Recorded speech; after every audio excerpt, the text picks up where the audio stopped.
Hello दोस्तों, मेरा नाम अभिषेक है और आज मैं रिकॉर्ड कर रहा हूँ कंप्यूटर लैपटॉप स्क्रीन अपने मोबाइल से। दोस्तों ऐसा इसलिए क्योंकि मैं आपको कीबोर्ड के बारे में कुछ बताना चाहूँगा। दोस्तों आज ये शॉर्ट वीडियो रहेगी उनके लिए जो अभी कंप्यूटर टाइपिंग खासकर रेमिंगटन लर्न करना चाहते हैं।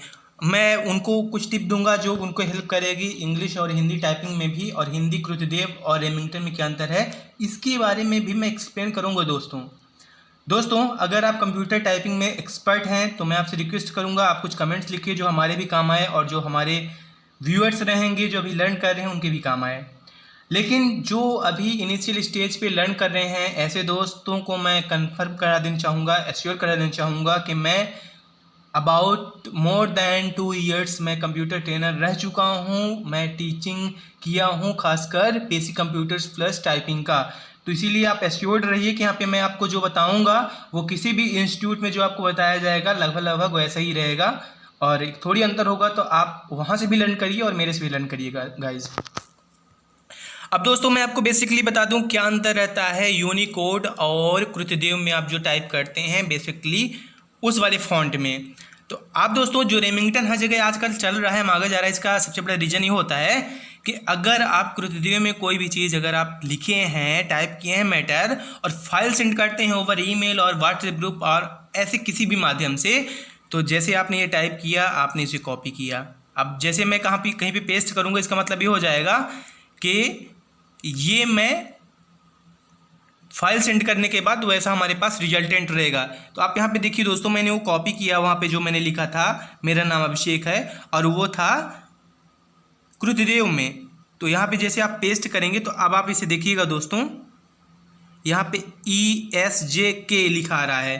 तो ये सेम टू सेम ऐसा ही जैसा कि आप कृतदेव में खासकर MS वर्ड वगैरह में आप टाइप करते हैं, जैसा कि माँ आता है आपका ई से। आप यहाँ पे मैं आपको एग्जांपल भी दिखाता चलूँगा। यहाँ पे देखिए जैसे मैं ई यहाँ पे प्रेस कर रहा हूँ, आप ये देखेंगे तो यहाँ पे माँ आएगा, ये एस करूँगा तो एक ही मात्रा आ जाएगी, इस तरह से दोस्तों। तो यहाँ पे सबसे बड़ी दिक्कत ये हो जाती है कि अगर आप कृतदेव में कोई फाइल तैयार किए हैं और कहीं सेंड करते हैं, खासकर आप मेल करते हैं या फिर व्हाट्सएप करते हैं, तो ऐसे में उसकी फॉर्मेटिंग ख़राब हो जाती है। और अगर वो मिक्स्ड है विद हिंदी और इंग्लिश दोनों से, तो अगर आप कभी भी उसे सेंड करेंगे देन आप कंट्रोल करते हैं, देन आप उसी का फ़ॉन्ट स्टाइल आप चेंज करते हैं, तो काफ़ी दिक्कत हो जाती है और कार्य करने में काफ़ी दिक्कत जाती है। यही गाइज अगर आप कृतदेव से हट के अगर आप रेमिंगटन या यूनिकोड पे करें, यहाँ पे मैं बताऊंगा कि रेमिंगटन गेल क्या होता है और यूनिकोड में क्या अंतर रहता है, क्योंकि आप यहाँ पे पढ़ पाएंगे देवनागरी, रेमिंगटन, यूनिकोड और कीबोर्ड लेआउट लिखा है। तो यूनिकोड का मतलब ये हो जाता है कि अगर आपका कोई मैटर यूनिकोड में है तो आप उसे चाहे जो करें, आप ईमेल करें, व्हाट्सएप करें, किसी भी माध्यम से कहीं भी आप शेयर करें, उसमें कोई भी चेंजेस नहीं होगा। लाइक आप ये देखिए मैंने यहाँ पे टाइप किया है और सेंड किया था, मेल किया था यूनिकोड पे और यूजिंग रेमिंगटन लेआउट, तो कोई भी यहाँ पे चेंजेस आपको देखने को नहीं मिलेगा कि कहीं भी फॉर्मेटिंग ख़राब हुई हो या फिर जैसे SDF ऐसे कुछ भी आ रहा था वो ऐसा कोई भी कैरेक्टर यहाँ पे शो हो। अब दोस्तों हम बात करेंगे कि आखिर यूनिकोड क्या होता है। यूनिकोड तो आपने समझ लिया कि यहाँ पे कोई भी अगर कैरेक्टर हो 01 की फॉर्म पे जाएगा तो उसकी कोई भी फॉर्मेटिंग ख़राब नहीं होगी। तो अब हमें समझना है कि लेआउट क्या होता है। अब लेआउट का मतलब ये हो जाता है रेमिंगटन जैसे लेआउट है तो यहाँ पे आप डी प्रेस करेंगे तो ये का आएगा, आधा का आएगा, और जैसे आप यहाँ पे शिफ्ट के साथ 5 प्रेस करेंगे तो हाइफन आएगा। लेकिन जो कृतदेव लेआउट है ये रेमिंगटन लेआउट हो गया। अब कृतदेव लेआउट में क्या हो जाएगा कि जैसे आप डी प्रेस करेंगे तो का ही आएगा, लेकिन अगर आपको हाइफन लाना है तो आपको शिफ्ट के साथ 7 प्रेस करना होगा। अब दोस्तों चलिए हम यहाँ पे बात करते हैं। लाइक यहाँ पे ये देखिए कृतदेव 010 है, तो यहाँ पे कृतदेव 010, इसका मतलब ये हो गया कि ये फॉन्ट की स्टाइल 010 है, लेकिन जो यहाँ पे कीबोर्ड का लेआउट है ये कृतदेव है। ऐसे ही दोस्तों अगर मान लीजिए कि आपका CPCT में एक अलग रहता है जो कि यूनिकोड टाइप करने में मदद करता है और वो होता है इनस्क्रिप्ट। तो हम यहाँ पे देख लेंगे CPCT की साइट है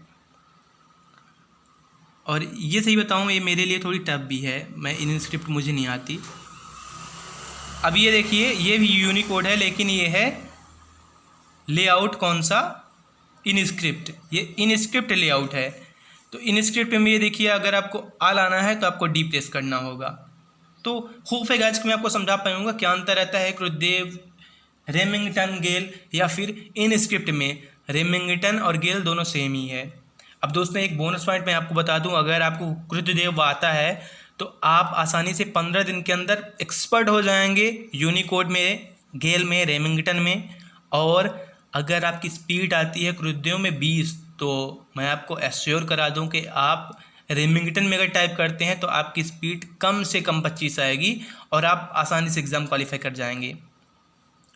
अब दोस्तों अगर आपको इंग्लिश टाइपिंग आती है और आप हिंदी सीखने जाते हैं तो आपको टीचर्स क्या बताएंगे, वो गलत नहीं होते, वो सही होते हैं।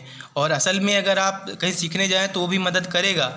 लेकिन मैंने जब जब कभी गाइड किया है तो मैं हमेशा बोला हूँ कि यहाँ पे जैसे आप हिंदी सीखने जाएंगे कहीं भी, तो आपको यहाँ पे ए को छुड़वा के ये जो आपका ए रहेगा इसे लेफ्ट करा देंगे, एस में ये little finger, S D F G यहाँ पे रखवाते हैं, फिर यहाँ पे इसे छुड़वा के और आपका लास्ट यहाँ से स्टार्ट करवाते हैं, ये फिर कॉलन, फिर एल, फिर के, यहाँ से स्टार्ट करवाते हैं।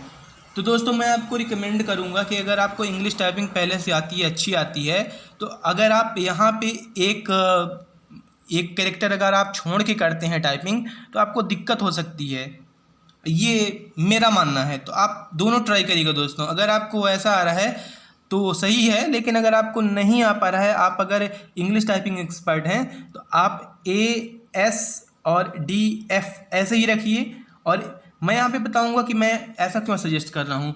आप दोस्तों कभी भी गौर करिएगा, आपका जो कीबोर्ड है वहाँ पे ये देखिए जे है, यहाँ पे एक अंडरलाइन यहाँ पे ये नीचे है।